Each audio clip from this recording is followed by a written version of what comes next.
All right, good morning, everyone. Welcome to this webinar about the Dutch renewable energy market, Outlook 24-25. My name is Edwin Koot. I'm the CEO and founder of Solarplaza, your host for today, and it's an honor and pleasure to have two senior experts sharing their knowledge and experience. So, without further ado, let's go and give a short introduction from my side. The first one is more on the technical sides of this webinar. If you have any questions, there should be a box in your screen, which is on the right side, and there you can post any questions that you might have, any technical issues, and my dear colleague Radmila, who is sitting next to me, she will be able and try to help you out with any questions. The presentations will be shared after the webinar, so stay tuned with us. You will receive an email about that. Then next slide, we're gonna see, we have two excellent speakers today. First one is Ypatios Moysiadis. He's managing partner at Wattcrop, and second we have Nold Jaeger.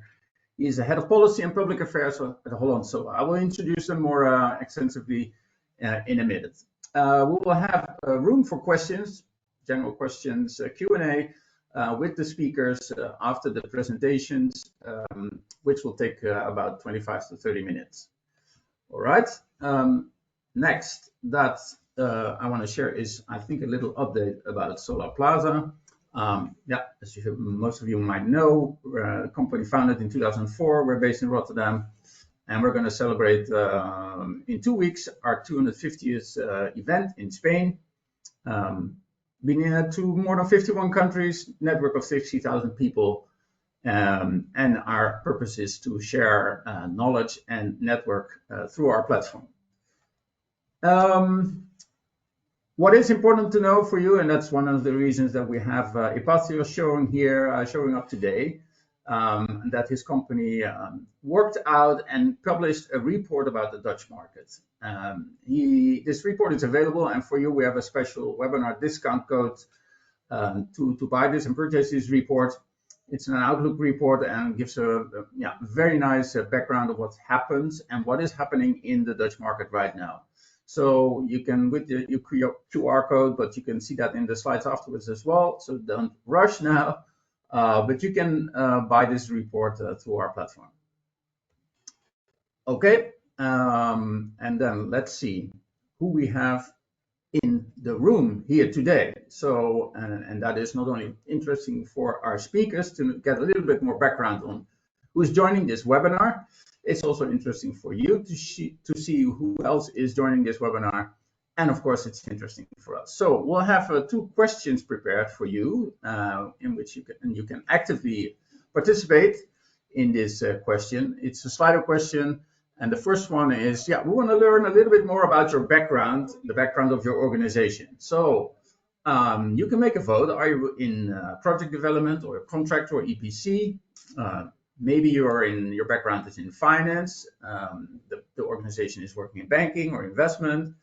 Or you're more in research and consultancy, maybe a service provider, services around asset management, software, these kind of products and services. Or maybe you're a manufacturer, an OEM in modules or inverters, batteries, or other equipment. And there is the famous category of others that you can choose. So I'll give you a second to share your background information.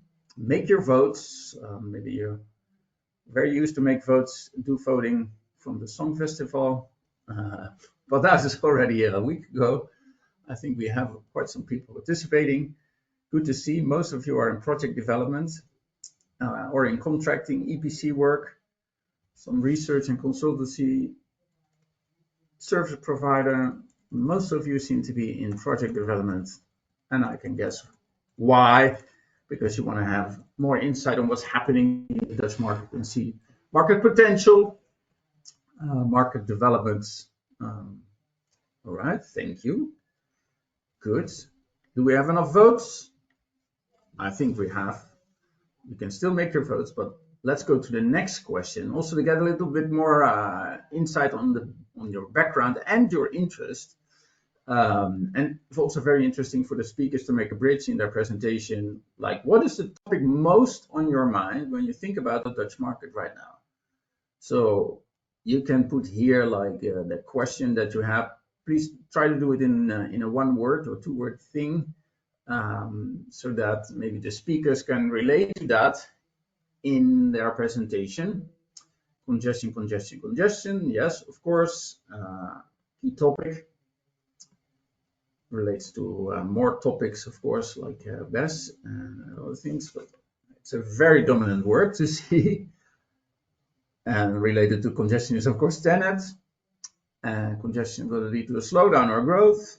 Very good questions, good comments.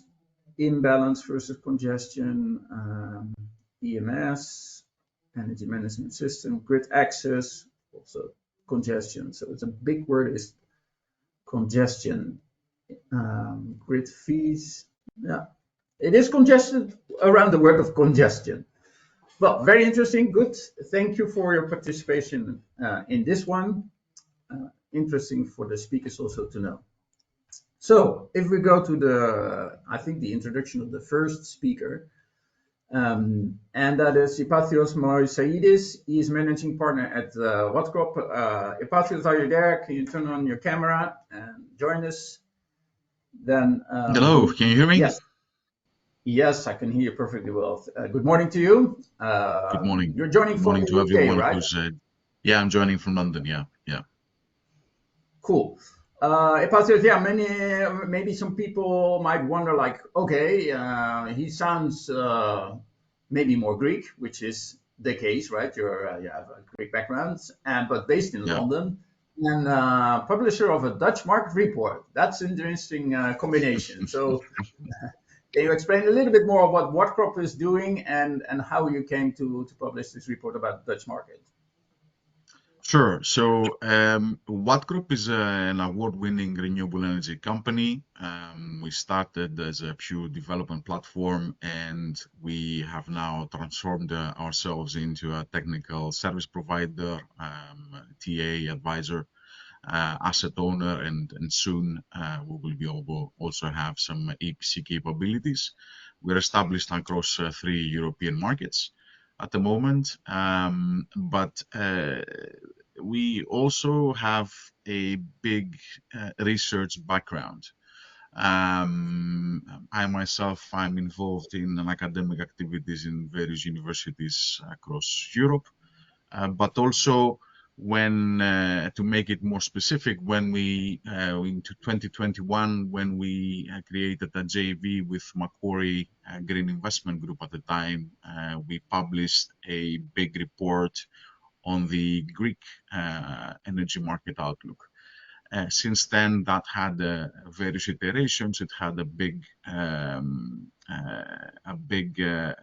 sort of welcoming, and it was perceived very good from the market. And we thought that it was a good experience utilizing our research background to look at spot markets, and Netherlands is a spot market for us, to also do a research on the Dutch market and see where we are and what we're doing. And we are also looking to follow up the Dutch market with more spot markets in the future, which it's not the time to announce now. But I think having that research and making sure that you have a complete and comprehensive picture of a market, whether you are a participant and you might be missing points, or you might think that something else is in place and it's not, or whether you want to enter a market, this initial market research stage is as critical as anything. And also, if you want to enter a market and you want to make a business case, this is where you get all your research. And instead of you spending, for our audience, spending hours and hours looking at the internet, the research is there. It's a tool, and they can utilize it. It's a 153-page comprehensive guide. And as I said, it's a tool for everyone either already involved or going to be entering the Dutch market in the near future. No, very clear. So it's a helpful tool for your organization, and why not share it with other companies that also have an eye on the Dutch market. So let's go ahead. I think you have control over the slides right now, so you can take it away, Ypatios. Excellent. So what I'm going to do is I'm going to be also presenting the slides, but before I start diving into the actual sort of market report, allow me to make some sort of comments on where we are in the European market at the moment. And I think everybody sees that the market is in a dip. Now, in my humble opinion, there are 6 specific factors that hinder the further growth and development and penetration of renewables. One is the geopolitical environment. I don't think that anyone can say without a doubt that the state of green transition is not in danger at the moment. What we see around Europe and also within Europe, we have a lot of different voices that they are contradicting each other. Also, the legislation and the regulatory environment. Within Europe, we have a very complicated regulatory environment with each state having their own legislation, grid not necessarily speaking to each other. So there is a lot to be done on a legislative basis. Also, as we've seen on the opinion as well, the grid investments and the upgrades are simply not there, and they cannot follow the pace of development of renewables. So this accelerated race the rate that we've seen over the last years, unfortunately, the grid investments and the necessary upgrades in the infrastructure hasn't followed through. But also we have a situation where we have overcapacity of projects. So we have many more projects requesting connection, but we have no demand. If I see the UK market, for example, we see that the demand in electricity right now, the consumption is lower than it was in 2021, and I think this is a trend that we see in many different European markets. Also, there is a huge need for market reform. Electricity prices are still based on gas prices. We have new operating environment that we all know with zero or negative pricing, huge curtailment that we need now to take into serious consideration, and also some new potential models being created, like the adaptation of hydrogen or the rise of potential demand with data centers and so on and so forth. But finally, I think a key critical point is that the end consumers does not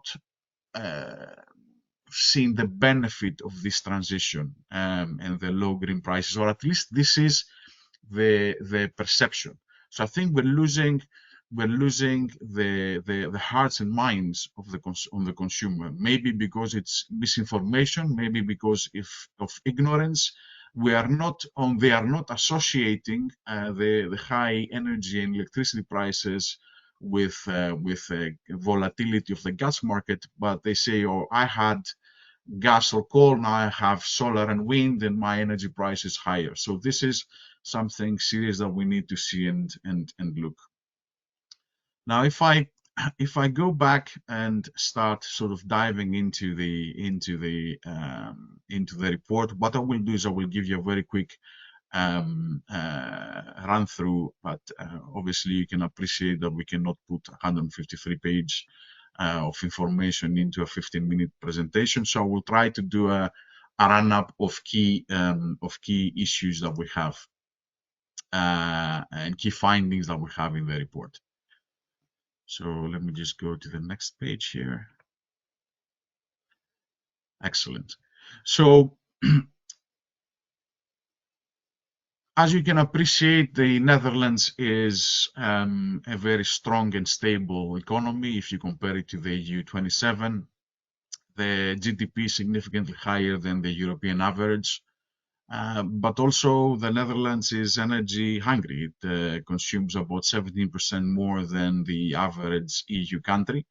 But also it is very successful on greening its energy mix, especially on the electricity side, where we've reached more than 53% green energy in the electricity mix in 2024. Also, the Netherlands has been a champion in energy efficiency. We've seen a massive reduction of about 25% in energy consumption, not electricity, but energy. You will perhaps see a lot of figures, and when you read the report, you have to make sure that we distinguish energy from electricity. When we say energy, it's everything complete. When we say electricity, specifically for electricity. So the Netherlands has seen a reduction of about 25% in consumption between 2010 and 2023, and I think this shows the two major trends that is following the energy market in the country. Despite the fact that 51% of the renewable energy in the electricity mix comes from renewable energy, it's just 17% when it comes to the total energy mix. So there is still way to go in order to reach the European and the national targets. And the market, as I'm sure a lot of you know, are still very heavily dependent on the fossil fuels, and mainly gas, which completes the energy mix, and you can see here in the figures as well. Between 2023 and 2024, we saw a big increase in renewable energy production, especially in wind, with wind leading the way. And if you compare it to 2023, just in 12 months, the renewable energy production showed an increase of about 21%. And you can see in the graph here also where things were in 2021 and where things are now. Now, electricity prices, we're going to sort of split it. We're going to see electricity prices in households, but also electricity prices in high energy consumers. What we see is that when it comes to electricity prices, households saw a significant reduction in 2024, with an average price of about 25.1 euros per 100 kilowatt hours consumed per household. However, they are significantly higher when compared to the European average. Now, this flips when it comes to high consumers, when it comes to the industry, so people that they are consuming more than 15,000 kilowatt hours per annum. In the Netherlands, we see that they are faced with the highest prices when compared with the EU average or the other EU countries. And this is a clear disadvantage to the industry, especially on the baseload consumers. And this sort of trend of high prices or being the highest price is likely to remain until 2030. Except from the network infrastructure investments that needed in order to be able to integrate more renewables and potentially bring the cost down, there is a lot of policy reforms to be potentially put in place, maybe add exemptions and relief measures for high energy consumers. Further electrification will also help based on the country dynamics and also on the National Energy and Climate Plan. But this is also a potential question for all of you, something to think about when you see everything and what is happening and what the situation is in the Netherlands and looking at the energy prices. Do you think that this will assist people or will assist the country to reach its 2050 net zero targets? It's a question. Now, when it comes to grid infrastructure interconnections, the country currently has a huge issue with curtailment, with the grid tenet. A lot of the buzzword that we saw in the early slide when we interacted with everyone that is joining us here today. So grid, it's a huge issue, and it's not a unique issue in the Netherlands. We see that across Europe. You see that in the UK, you see that in Spain, you see that in Germany, you see that in Italy, you see that in the southeast of Europe, you see that everywhere. Now, the good news when it comes to grid infrastructure is that the Netherlands is investing about 4.7 billion euros on volumes per year on increasing its infrastructure in the grid. Is it enough? Is the Netherlands a champion? No.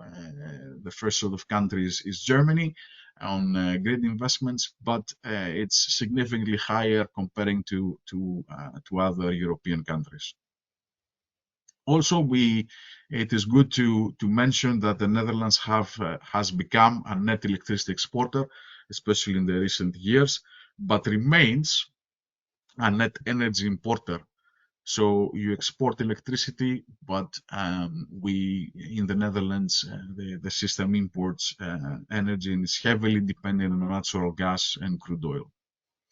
Now, the big sort of question to everyone's minds is this grid situation going to be resolved with the energy storage? Is batteries and energy storage going to be a sort of a silver bullet that will resolve the issues we have in the grid? And this is something that we can discuss for hours, but what we can do is we can sort of give you some numbers here. So the Netherlands has significantly lower battery energy storage capacity in absolute terms. We've seen about 621 megawatt hours by mid-2024, which I'm sure this has accelerated over the first quarter, the last and the first quarters of 24 and 25. But indicatively, on a total of 410 megawatt hours of battery capacity installed in 23, more than half were exceeding 1 megawatt hour. We've seen a lot of medium systems between 20 kilowatts to 1 megawatt hour, which accounted for about 15%, and also a lot of smaller systems between 5 and 20 kilowatt hours. In August 2024, we had approximately 70 gigawatts of new connection requests on utility scale batteries in the Netherlands, which is more than what is anticipated to reach the 2030 national target. I think it's about 56 gigawatts that is anticipated to be installed by the end of the decade. But this is a trend, this oversupply of projects. This is a trend, again, that we see all over Europe. Also, it is not, also we need to mention that the residential battery energy storage systems are on the rise, and especially the residential systems will possibly increase, and we will see a significant increase in adaptation post 2027, when we expect the Dutch government to phase out net metering. So once net metering is out, as we've seen in other markets, we've seen that actually in the Greek market very recently as well, where they phased out net metering and they introduced net billing, that significant increase of adaptation residential storage happens. Also, there is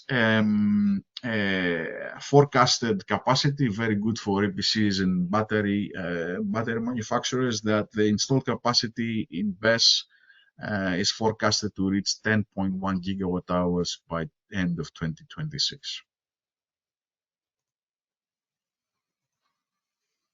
Now, when it comes to policy, the Dutch government has established an ambitious framework to support renewable energy deployment. The climate agreement is a national policy outline measures to reduce carbon emissions. There is a target of 49% by 2030, comparing to the 1990 levels.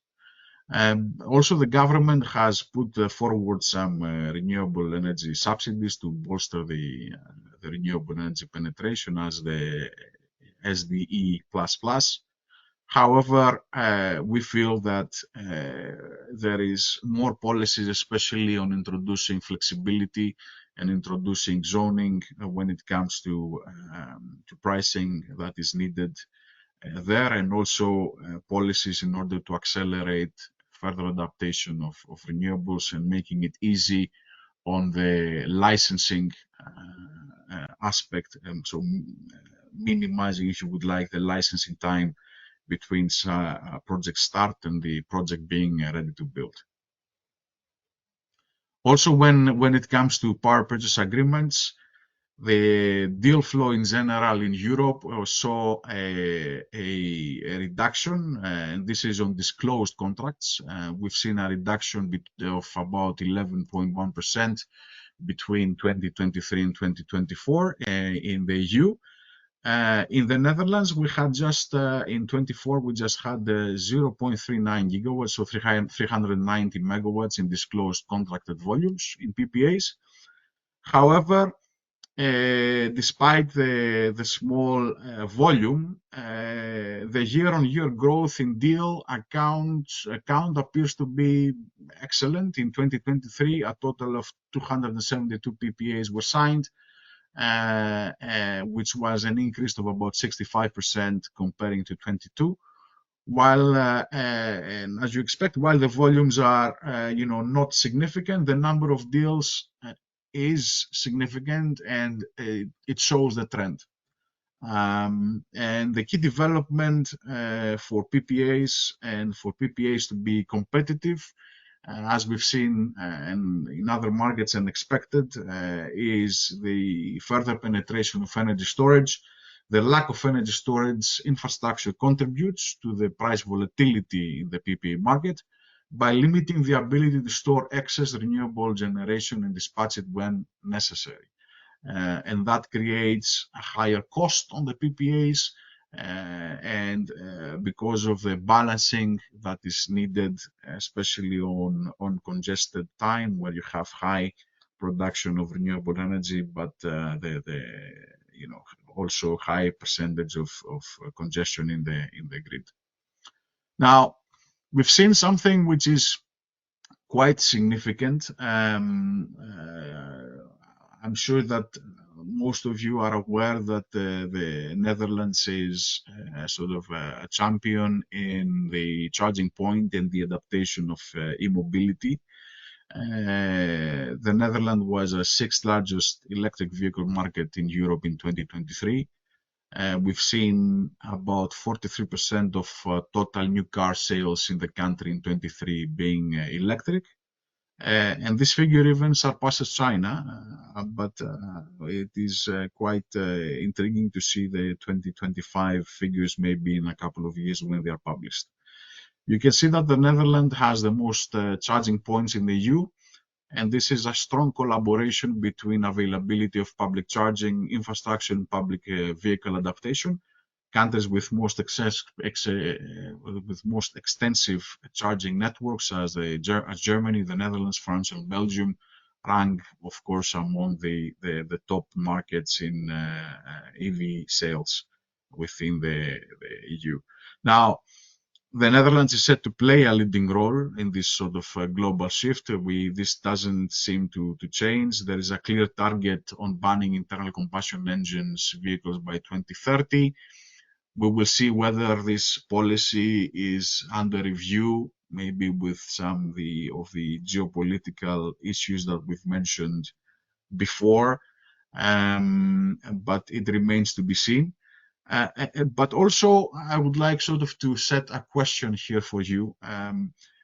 We've all done our models on the solar parks and the battery energy storage, and we've done forecasts based on a specific demand curve. Now, we haven't seen a significant adaptation of vehicle to grid solutions, but imagine what will happen if that demand curve flattens, when we will have a massive storage, untapped storage capacity being utilized. All right, so this is a potential opportunity, but also it's a potential threat. So we haven't yet tapped into that storage capacity, which for the Netherlands is quite significant. And it's something that when you do your business planning and you do your sort of forecasting, you need to possibly calculate and take into consideration. Now, for the closing parts of this presentation, I would like sort of to give you my thoughts on the market. We find ourselves in a bottleneck, at least for the short term, until we see more grid infrastructure and significant increase in demand. I believe that the opportunity in mature markets like the Netherlands, like the UK, lies in distributed solar and providing convenient energy and mobility solutions. I'm not talking about providing electrons and electricity, but solutions. And also to help the end user by adapting technologies and empowering the consumers, both the commercial and the residential consumers. So making them prosumers, something that we've been discussing for years. But I think now it's the opportunity, especially with all the issues that we have on the large scale side. Now, on the large scale, the adaptation of grid flexibility and demand response with more battery energy systems in the mix is crucial. And unfortunately, when we discuss about what are we going to do with large-scale solar and how are we going to potentially increase demand through electrification, we haven't seen that. I haven't seen proof of that. And we've seen now new buzzwords. So a couple of years ago, we had the rise of hydrogen, and everybody in the EU was speaking about hydrogen. Now we have the data centers. I'm remaining a bit skeptic, and I'm sorry, but I do not believe in unicorns and silver bullets. We need to see pragmatic, realistic data before we start, making the case that this will be the salvation or the new drive for renewable energy, or the other thing is going to be, what will allow for more penetration of renewables. And with this, I will finish my presentation. Thank you very much, Edwin, and thank you all. Yep, that's very cool, Ypatios. It's dependent on data. Data is available, more data in the report. I might have questions, but I will save it for after the next presentation. Thank you so far, Ypatios. And let's switch over to our second speaker, Nold Jaeger from Holland Solar. And let's bring up the slide. Good morning, Nold. Sorry, you're there, right? You can hear me? Yeah, I can hear you perfectly well, Edwin. Yeah, Head of Policy and Public Affairs for how many years already, Nold? 5 by now. 5. And for the solar coaster, that's a long time, I guess. That's a long time. That makes you a senior expert, right? With all the experience. Well, I'll leave that to you. I think you are an expert. So it's very good to have you this morning. Let's take it ahead. The floor is yours. You can move the slides. Thank you, Edwin.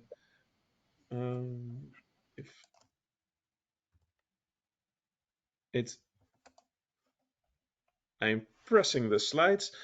Just in the meantime, while the slides should be moving on, there we go.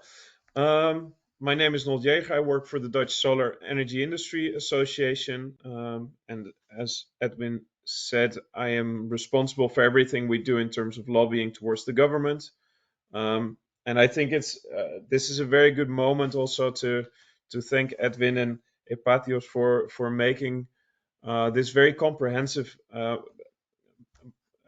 brochure on the state of the market in the Netherlands. I will try to chip in a bit with some additions on how the policy framework is looking at the moment. And maybe to start off, what is the expectation of the Dutch government in terms of how much solar we still need to add? Until 2050, and this is all in terawatt hours that I want to remind everybody of, but we expect that there needs to be around 172 gigawatts of installed capacity in the Netherlands of solar. That's a lot of solar, considering that we're around 30 at the moment. And if we look at the projections that we're currently seeing, that the 2030 targets are likely to be met, However, beyond 2030, you will see the blue and the thick orange line, well, diverting from the dotted line, which is what we are currently expecting. So I think that is also puts very much into perspective of what Ypatios was saying, that at the moment the market is facing some problems which we truly need to overcome to be able to continue the growth beyond 2030. While we're at the currently actually looking at a situation where there is maybe a bit too much installed capacity in terms of solar.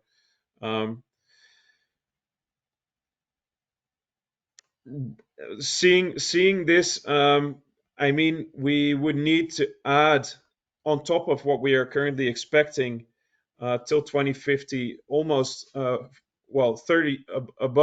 35 terawatt hours of extra solar PV, which is a lot. And as a solar industry association, we aim for a continuous growth and not for the solar coaster with massive increases and then decreases, because we want a stable market, of course.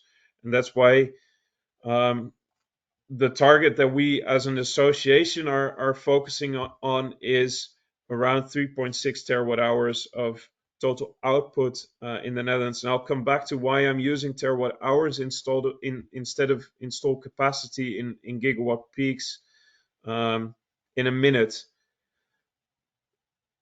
I think I can do nothing else but very much agree with Ypatios in seeing that the growth at the moment in the current state of the market can mostly be achieved in the C&I segment when offering total energy solutions. This is something that is very upcoming, and I think we'll see a lot happening in the coming few years when it comes to providing solutions for production of renewable electricity storage and, for example, charging, but also for the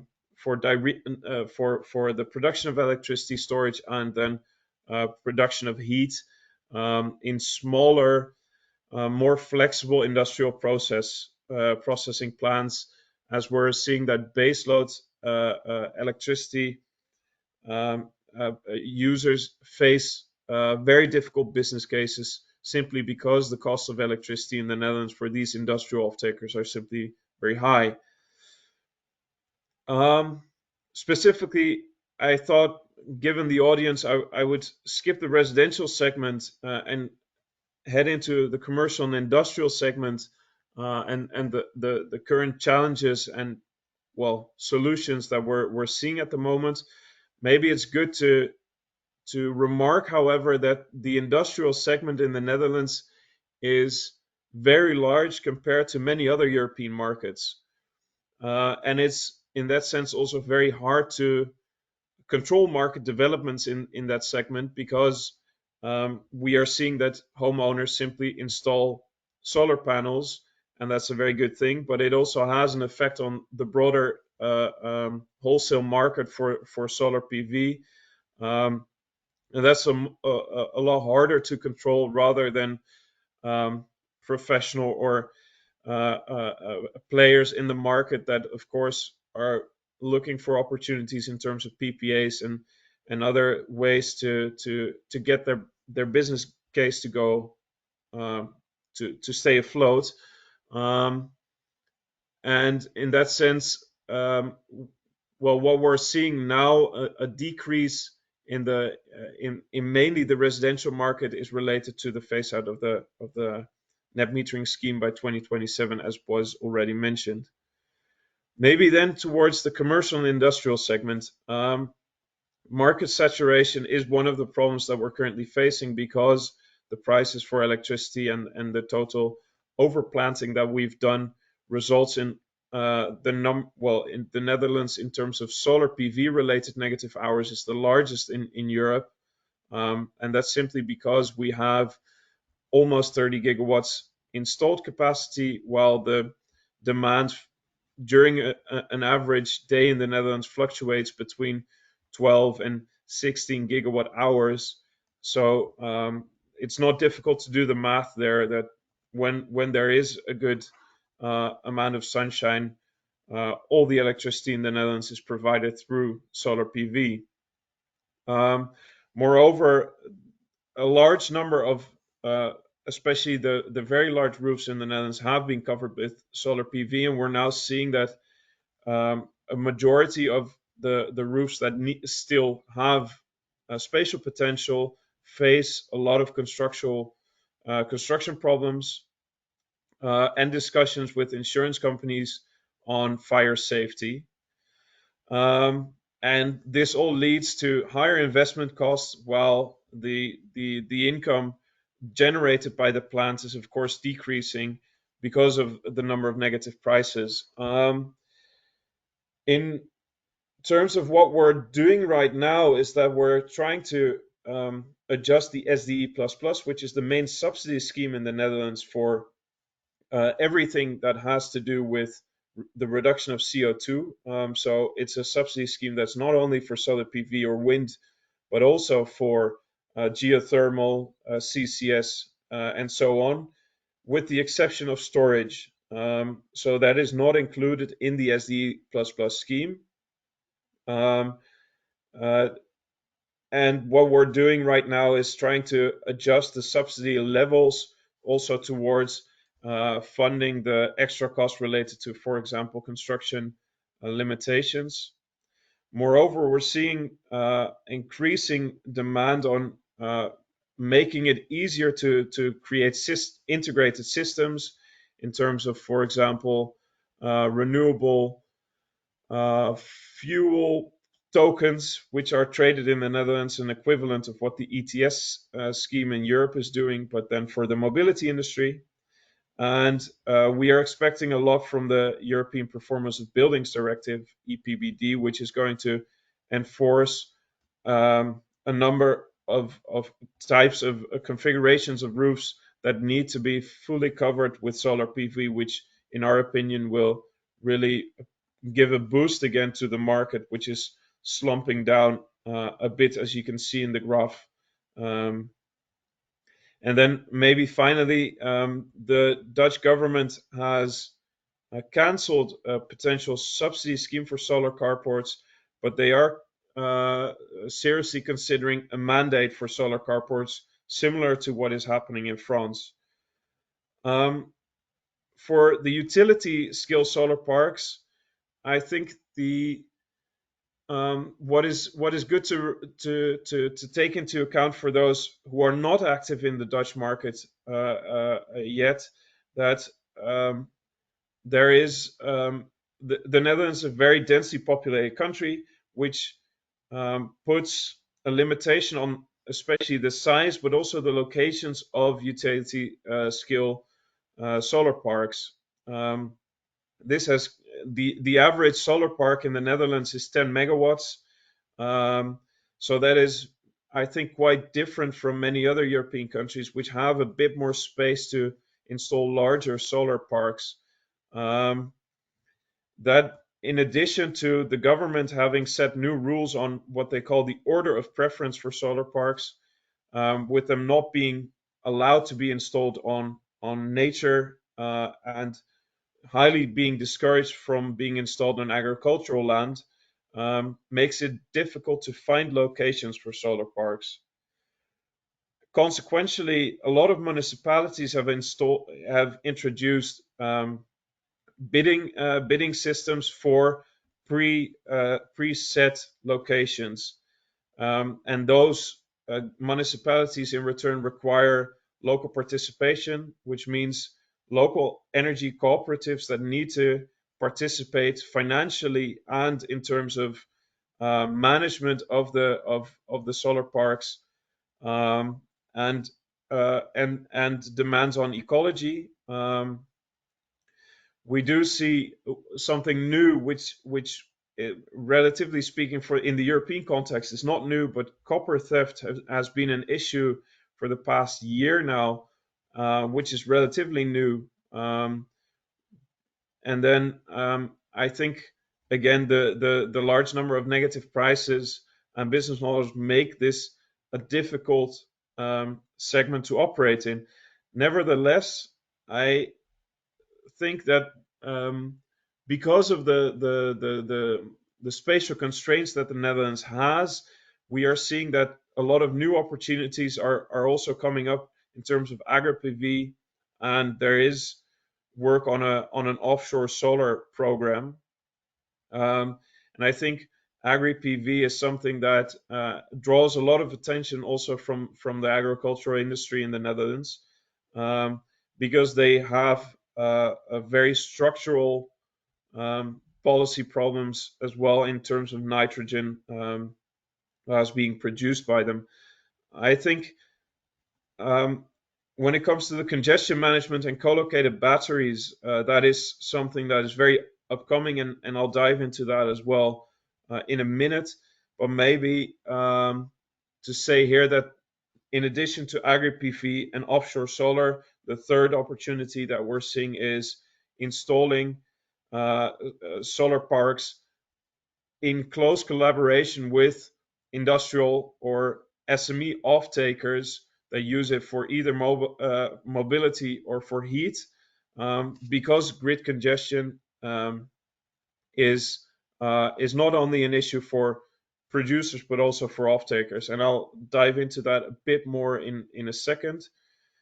Maybe to round off the negative prices and give that a bit more context, we see a massive increase in the number of negative prices in the past 5 years, and I've between brackets you see the solar related negative number of negative prices, and I think something that we should be aware of is that the number of wind related negative prices is going to increase as well, and so we're going to see a very oversaturated market in terms of wind and solar for the coming few years, and this is in that sense very different from maybe the Nordics, where you have more negative prices maybe related in terms of hydropower, etc. But in the Netherlands, the only way to achieve negative prices, if that would be a goal on itself,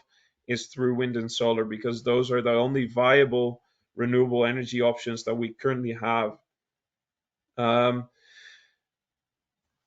In terms of the spread, how negative is negative? I think that this gives a good overview that we do see that in 2024, the degree to which they were negative is decreasing a bit. So the minus 150 euros per megawatt hour has significantly decreased, and we see that happening because the market is responding better to, or the producers are responding better to the market situation, and that is related to, amongst others, congestion management, but also real-time interface between the solar parks, which are more dynamically operated. Then to dive into grid congestion, because Edwin, Ypatios, and I expected that you all had a lot of questions about this. I've added two pictures of the capacity map that we have in the Netherlands. It also contains a link, so once you have the slides, you can find it. And of course, this is a national overview, but you can zoom in on municipal level, and that also gives a bit more clarity because it's not red or orange everywhere. And I've purposefully added these two maps because you might wonder what is the difference. Well, the right one, which actually shows a bit more white around Amsterdam, Rotterdam, and The Hague, that is the capacity map for feeding into the grid. And as you can see, the left one, that is for grid congestion related to off-taking of the grid, is actually doing worse than feeding into the grid. And I think that is something that the solar PV industry should really see as an opportunity, because if we are able to plan the locations of new production facilities well, we are able to provide a solution to many companies that are now struggling to find a solution to not being able to connect to the grid for the next several years, because that is something that we're facing. It's postponement of 1 to 7 years for a lot of off-takers, and for producers that is equally done between 1 and 7 years. I think one of the good things to also remember is that a requirement under the subsidy scheme of the SD++ is that you are obligated to connect 50% AC/DC, and moreover, there is currently no feed-in tariff in the Netherlands. You have a connection fee, but that is, I think, something different from many other European countries. You're not you don't have to pay anything for feeding into the grid currently to the grid operators, but that is we are trying to make sure that that doesn't happen. But I think it's very likely that this will happen, that there will be a feed-in tariff also introduced in terms of grid fees, and the form and the shape will still have to be determined. But I think also in that regard, producing where off-takers are now facing grid congestion will save a lot of money in that sense as well, because it's very unlikely that you will have to pay a feed-in tariff once you directly deliver the electricity to an off-taker, whether that's physically in terms of cabling or below energy sharing below the transformer station. That is still to be seen. Finally, just to briefly say, I think what is a big benefit of the Dutch market is that we have good types of different contracts that deal with grid congestion. And yesterday, the Court of Appeals also, or it was decided, and it's not the Court of the Appeals, but the Electricity Market Authority decided that it really is an obligation for the grid operator to offer you a grid management contract, a congestion management contract, and that they are not allowed to refuse your connection request without first offering you this congestion management contract. And that is something that we are seeing is increasingly drawing a lot of attention in the Dutch market, because it's one of the only ways that you're still able to connect to the grid for solar PV, but also for wind and other and battery technologies. I'll leave it to that, seeing that there's only 5 minutes left for questions. So Edwin, I'll leave it to you. All right. Thank you very much, Nold, for excellent overview of things currently taking place in the Dutch market. Ypatios is also still there, and you're there. If you have any questions, feel free to send them to us. In the meantime, let me zoom out, Ypatios. So you have that more European view on potentials in the various markets. Yeah, you're doing projects in Greece, in UK. You're looking and eyeing on the Netherlands, and you compare that in the report also with other European markets.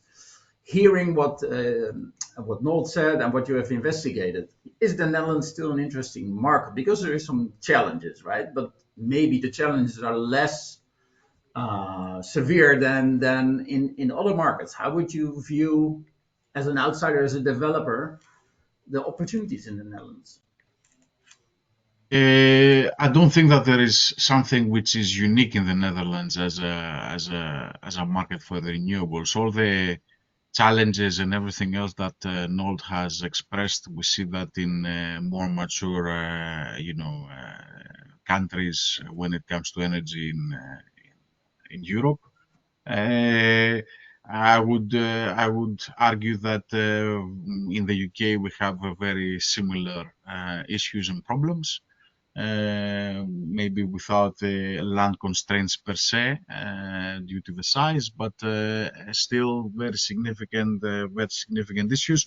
For me, as a company that and as a professional that I've been in the renewables for the last 19 years. We've seen a lot of different dips, a lot of different crises, and in our industry we have to adopt and diversify very quickly. So I remember 2017, 2016, we were sort of facing a similar situation where when the feed-in tariff was phased out in the UK 2015, end of 2015. So we faced a couple of uncertain years. Nobody had any solutions on storage. Nobody knew how to raise money for storage or debt for that matter. So we went into a very quick learning phase. We had to diversify, and we had to find new norms in the market. And I think this is the if you would like the difference between a successful and a non-successful company, a company that can adapt, can see what are the opportunities. I think both Nold and I mentioned the opportunity on the CNI market in particular, on the distributed side of the market. So maybe now, instead of focusing at the super large utility scale, now we need to go into virtual the generation, into virtual storage, and start offering more flexible PPAs by creating virtual generation plants. Instead of having a huge 100 megawatt or a 500 megawatt plant, I've recently designed a 1 gigawatt plant in the UK, and this shows the trend, if you would like. But instead of going that big, you can have 1,000 houses with 10 kilowatts, and you still have the same results. So let's utilize technology. It's much easier to find solutions and grid space in smaller pockets than identifying the huge, megawatt plus or 10 megawatt plus grid space. So let's change the model, and let's just utilize technology, adapt and survive.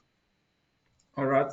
Good to hear your perspective, Nold. I think you mentioned in your presentation as well that there is a huge opportunity in cooperation with the SMEs, the small medium enterprises, specifically in what we call the Randstad area, right?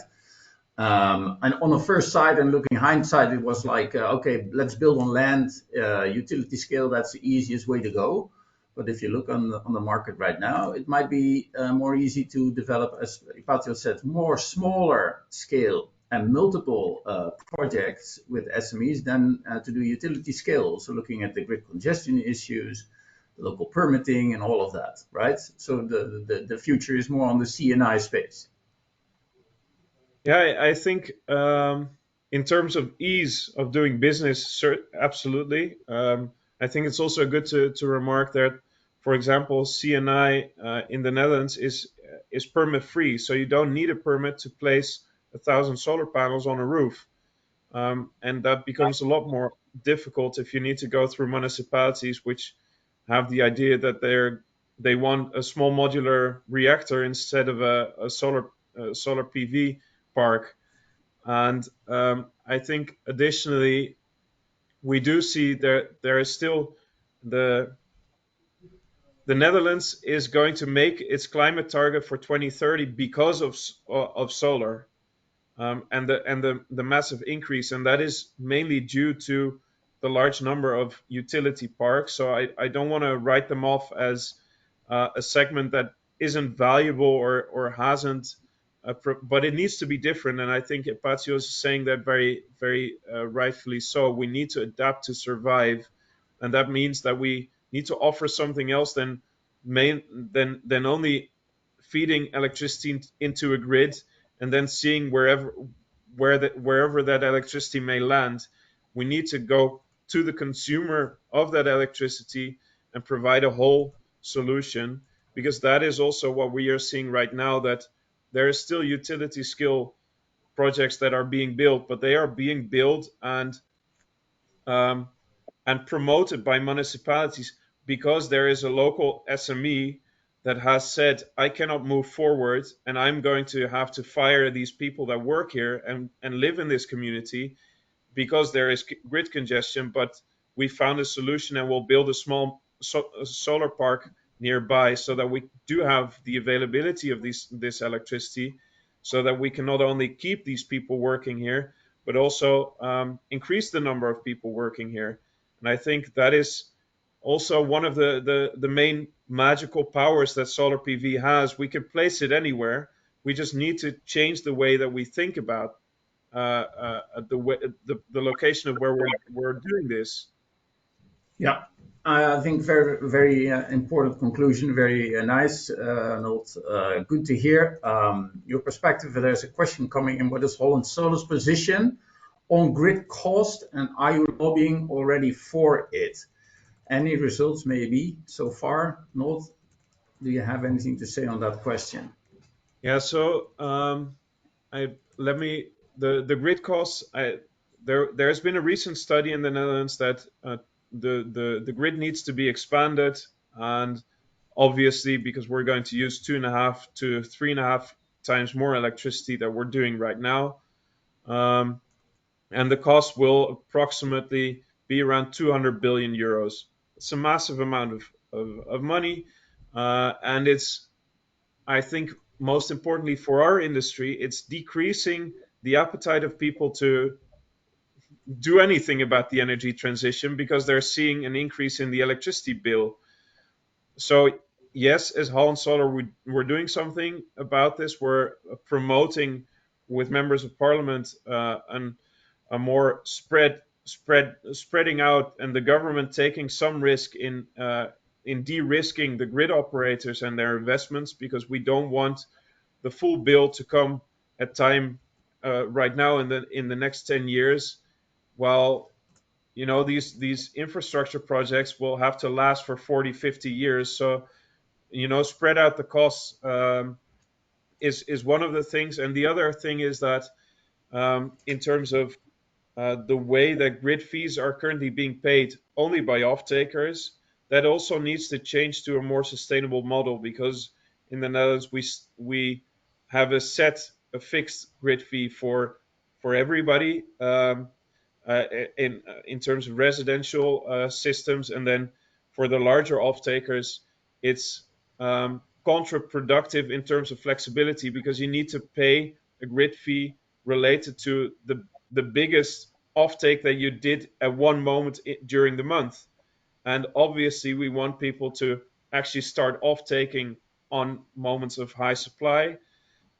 So those are both things that Holland Solar is working on, and I think that comes down to making grid fees more flexible to increase flexibility in the system as a whole.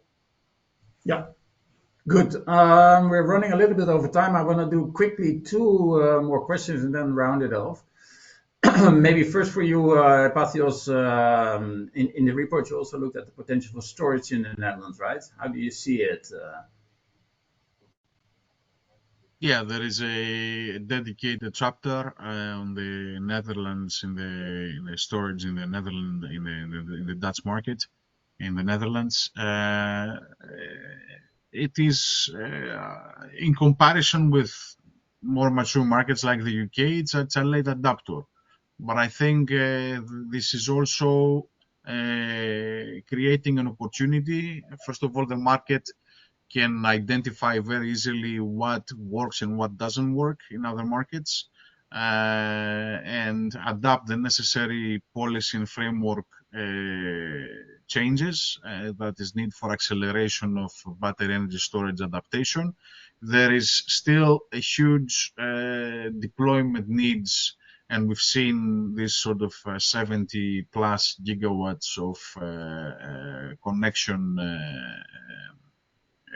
of connection demand of applications for new connections. So we're going to see a massive increase in utility scale storage. But also do not downsize again the significance of CNI and residential storage, especially post 2027. And also what I've mentioned in the presentation, the untapped capacity of the potential vehicle to grid, so the EVs that we've seen that the Netherlands is a champion in the European Union on a global basis. So this is something that can very easily disrupt all the current business models that we have, because it will flatten the demand curve, but also can disrupt what we see on the adaptation of new battery energy storage capacity. So we need to see and be very prudent on calculating the revenue stacks, different revenue streams that we see on the battery energy storage. And also we need to see that the government is pushing forward with the right legislation in order to integrate the battery storage more seemingly into the overall grid management. So a lot of things need to happen simultaneously. The capital is there, the money is there, the projects are there, but now we need to make sure that we are prudent on our forecasting and business planning, and also the policy follows through. Well, it seems also to me like it's an inevitable development that's going to happen in every market in Europe. And maybe then the Netherlands is very attractive because it's a front-running market together with the UK, maybe, and Germany. So if you want to learn, if you want to play around with the business model of the future, the Netherlands might be the right place to do it.